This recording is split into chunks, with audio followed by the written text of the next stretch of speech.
Everyone, welcome back to my channel chemistry point by Nisha. आज हम start करेंगे एक नया topic that is formal charge. कल हमने डिस्कस किया था ऑक्टेट रूल। आज हम केमिकल बॉन्डिंग का सेकंड टॉपिक डिस्कस करेंगे दैट इज फॉर्मल चार्ज।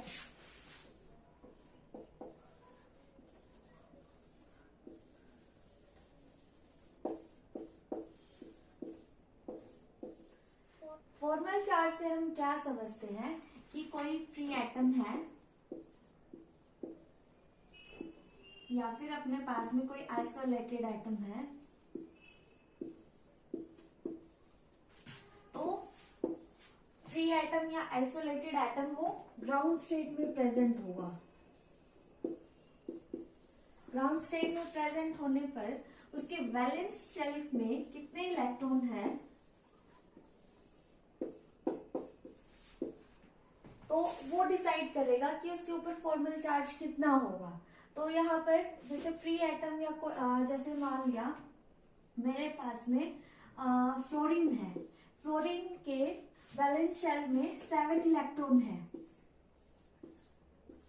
ठीक है।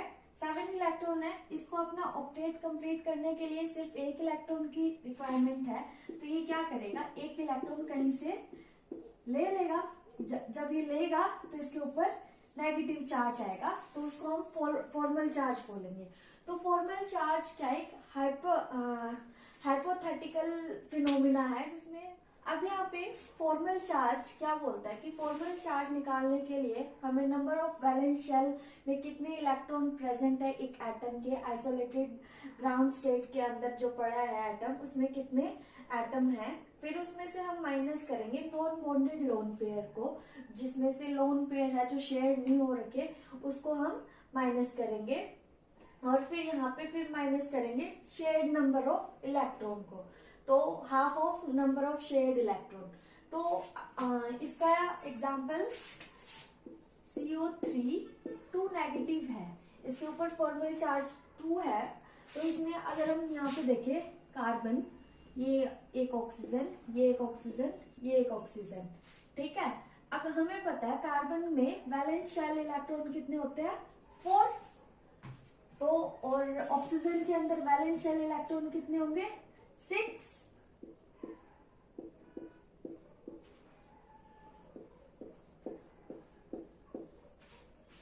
अब यहाँ पे एक माइनस चार्ज यहाँ पर है, एक माइनस चार्ज यहाँ पर है।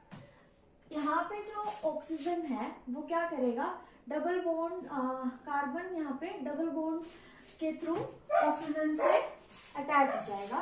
पर यहाँ पे जो ये माइनस चार्ज है यहाँ पे जैसे इसके साथ में अगर हम बॉन्ड बनाएंगे तो इस टाइप से बनेगा, तो इस टाइप से बनेगा। तो यहाँ पर जैसे एक लोन पेयर यहाँ से और एक यहाँ से, इस टाइप से अपना क्या बन जाएगा, लुईस डॉट स्ट्रक्चर बनेगा। लुईस डॉट स्ट्रक्चर मैं आपको आगे बताऊंगी क्या होता है, उसको हम फुल डिटेल में करेंगे। एक बार आप समझने के लिए देख लो कि किस टाइप से बॉन्ड बना। अब हमने देखा था अगर हम इसका फॉर्मल चार्ज निकालें कि number of electron in valence shell of any atom, अगर मैं कार्बन लेती हूँ, कार्बन में निकालू कि फॉर्मल चार्ज क्या आएगा। कार्बन के अंदर वैलेंस शेल में कितने इलेक्ट्रॉन है 4 minus number of non bonded lone pair. तो कार्बन के पास में तो ऐसा कोई लोन पेयर बचा ही है भी नहीं और बचा भी नहीं, तो क्या होगा यहाँ पे 0 माइनस, इसको मैं नीचे लिख रही हूँ, हाफ का भी उसके साथ में है। और अब इसने यहाँ पे बोला कि कितने नंबर ऑफ शेयर्ड इलेक्ट्रॉन है। तो यहाँ पे अगर हम देखें 1 2 3 4 यहाँ पे इलेक्ट्रॉन शेयर रखने, तो 4 शेयर है। तो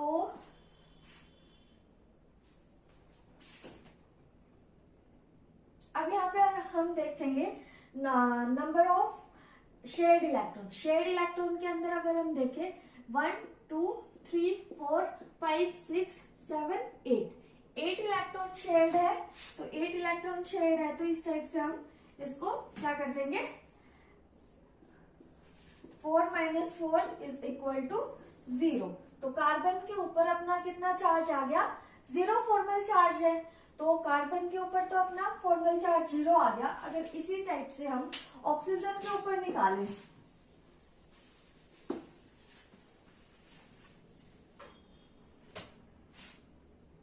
ऑक्सीजन के ऊपर निकालेंगे तो उसके वैलेंस शेल में कितने इलेक्ट्रॉन है? 6 इलेक्ट्रॉन है। और उसके पास में लोन पेयर कितने बचे हैं? तो लोन पेयर 1 2 3 4।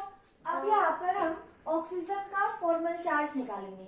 ऑक्सीजन का फॉर्मल चार्ज निकालने का क्या है? सेम फॉर्मूला वही। वैलेंस शेल कितने हैं ऑक्सीजन के अंदर? 6। माइनस में यहाँ पे कितने लोन पेयर है? 1 2 3 4 लोन पेयर है। और माइनस कितने में से करेंगे हम? यहाँ पे कितने शेयर्ड है? 4 अपने यहाँ पे शेयर्ड है। अगर यहाँ पे 4 शेयर्ड है तो इसके अंदर क्या हो जाएगा? अब 6 माइनस 4 2 और यहाँ पे ये आ गया 2 2 माइनस 2 करेंगे तो फॉर्मल चार्ज ऑक्सीजन के ऊपर कितना आ गया? 0 फॉर्मल चार्ज आ गया। इसी तरह से अब मान लो इसकी कंडीशन और इसकी कंडीशन अपनी सेम है, तो अगर मैं इसको फर्स्ट ऑक्सीजन का नाम दूं तो इसको मैं सेकंड और सेकंड नाम दूंगी। तो इसके अंदर सेकंड नाम देने से क्या होगा? जो फॉर्मल चार्ज है सेकंड ऑक्सीजन के ऊपर, यहाँ पे अपने पास में कितने लोन पेयर है? सॉरी लोन पेयर नहीं, वैलेंस शेल में कितने इलेक्ट्रॉन है? 6 माइनस अब लोन पेयर, जैसे अगर हम इसको काउंट नहीं करते तो वो एक लोन पेयर की तरह काम करेगा, लोन पेयर की तरह काम करेगा। तो इसके अंदर 6 के 6 लोन पेयर है। और यहाँ पे शेयर्ड कितने हैं? सिर्फ और सिर्फ 2 शेयर्ड है।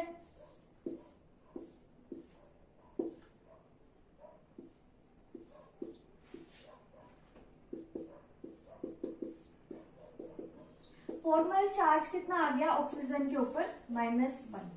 तो अगर -2 अगर इसका और काउंट हो जाएगा सेम तो -1 इसके ऊपर -1 इसके ऊपर, तो टोटल कितना हो गया? -2 फॉर्मल चार्ज हो गया। तो अब आपको इस टाइप से फॉर्मल चार्ज निकालना है। अगर हम देखें इसके कुछ इंपॉर्टेंट पॉइंट्स हैं फॉर्मल चार्ज के। अब मेरे पास में कुछ पॉइंट्स है फॉर्मल चार्ज को बताने के लिए। तो यहाँ पे हम देखें कि सबसे पहला पॉइंट ये है कि जो सबसे ज्यादा स्टेबल स्ट्रक्चर होगा उसका मिनिमम फॉर्मल चार्ज होगा उस कॉन्स्टिट्यूएंट एटम के ऊपर। तो अब मान लो मेरे पास में एक है 0, एक है +1, एक है +2 या -2। तो अगर इसकी डेफिनेशन के अकॉर्डिंग देखें, जिस कोई भी मॉलिक्यूल है उस मॉलिक्यूल के ऊपर 0 फॉर्मल चार्ज होगा वही अपना सबसे ज्यादा स्टेबल होगा। उसके बाद में फिर देखिए इसमें से और इसमें से ज्यादा स्टेबल कौन सा है? ये वाला। तो ये वाला ज्यादा स्टेबल होगा अपना। और उसके बाद में +2 या -2 बाद में आएगा। तो हम बोलेंगे मिनिमम फॉर्मल चार्ज होगा वही अपना सबसे ज्यादा स्टेबल होगा। अगर हम सेकंड पॉइंट के अंदर देखें कि नेगेटिव फॉर्मल चार्ज किसके पास जाएगा? जिसकी इलेक्ट्रोनेगेटिविटी ज्यादा होगी। मैंने पहले आई थिंक ऑर्गेनिक के चैप्टर में समझा रखा आपको कि इलेक्ट्रोनेगेटिव क्या होता है, फिर भी मैं जस्ट एक ब्रीफ लाइन में बता दूं। जो जिसकी टेंडेंसी इलेक्ट्रॉन को अपनी तरफ खींचने की ज्यादा होती है उसको हम इलेक्ट्रोनेगेटिविटी बोलते हैं। तो ये जैसे एलिमेंट्स में क्या होता है कि जैसे जैसे हम लेफ्ट राइट हैंड साइड की तरफ जाएंगे तो वो क्या होती है? इलेक्ट्रोनेगेटिविटी इंक्रीज करती है। तो ये हेलोजेंस की सबसे ज्यादा इलेक्ट्रोनेगेटिविटी होती है। तो इसके अंदर negative formal charge mostly goes to जिसकी इलेक्ट्रोनेगेटिविटी ज्यादा होगी। और जो पॉजिटिव फॉर्मल चार्ज किसकी तरफ अट्रैक्ट करेगा? जिसकी इलेक्ट्रोनेगेटिविटी कम होगी।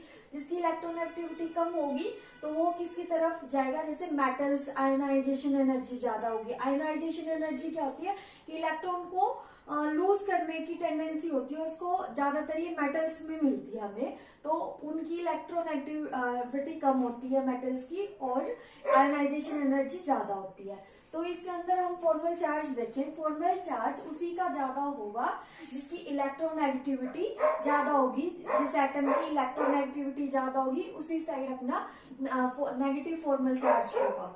फिर यहाँ पे हमने देखा पॉजिटिव फॉर्मल चार्ज उसी की ज्यादा होगी जिसकी इलेक्ट्रोनेगेटिविटी कम होगी। तो सेकंड पॉइंट आई होप आप लोगों को समझ आ गया होगा। अब हम थर्ड पॉइंट की बात करते हैं।